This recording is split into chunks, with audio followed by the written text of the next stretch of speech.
वंदे पुरुषोत्तम। सन 1949 की बात है।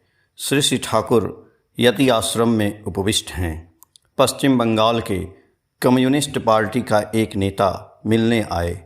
बातचीत करने के दौरान वे पूछे, ठाकुर, जिनको पुकारने से मिलते नहीं हैं, मनुष्य की विपत्ति में उपस्थित नहीं होते हैं, जो मनुष्य की आशा भरोसा को पूर्ण नहीं करते हैं, वैसे भगवान की मनुष्य पूजा क्यों करता है?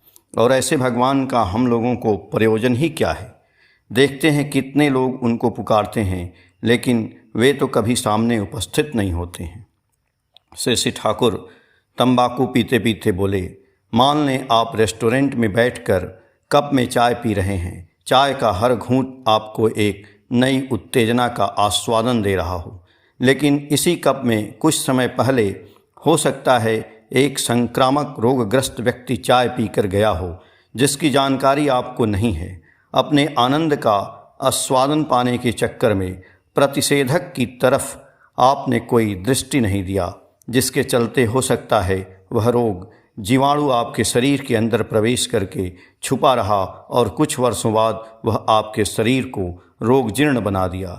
आप उस समय सोचने लगे, मैं तो इस रोग की इच्छा जाहिर नहीं किया था, तो भी मुझे यह क्यों हुआ?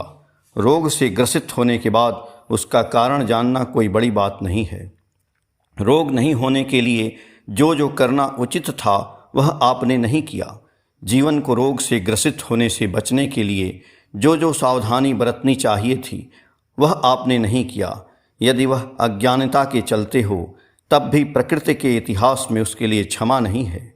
गलती से आग में हाथ डालने से आग किसी को क्षमा नहीं करता है, चाहे वह कितना ही मासूम क्यों नहीं हो। इसीलिए जो जो करने से जिसकी प्राप्ति होती है, उसे नहीं करने पर कैसे आपकी इच्छा पूर्ण होगी? पानी बनने की सामग्री हाइड्रोजन और ऑक्सीजन हो सकती है, आपके आसपास ही हो, लेकिन आपके चाहने से ही क्या वह पानी बन जाता है? उसको लेबोरेटरी में ले जाकर एक सर्टेन टेम्परेचर एवं आबो हवा सृष्टि करने पर हाइड्रोजन और ऑक्सीजन आपस में प्रतिक्रिया कर जल बनाता है। इसलिए प्रत्येक क्रिया ही एक विधि या नियम का अवलंबन करती है। इसलिए भगवान का एक नाम है विधाता। वे विधि को धारण करते हैं एवं स्वयं सृष्टा होने के बावजूद वे भी इस सृष्टि के नियम के माध्यम से सृष्ट होते हैं। इसलिए जो जो नीति या विधि के माध्यम से मनुष्य भगवान को प्राप्त कर सकता है, उस विधि को छोड़कर उनको पुकारना व्यर्थ है। अतः गीता में है, अवज्ञानन्ति मांगः मूटा मानुसिंगः तम तनुमाभितम के तुमी विप्लवी से। जय गुरु।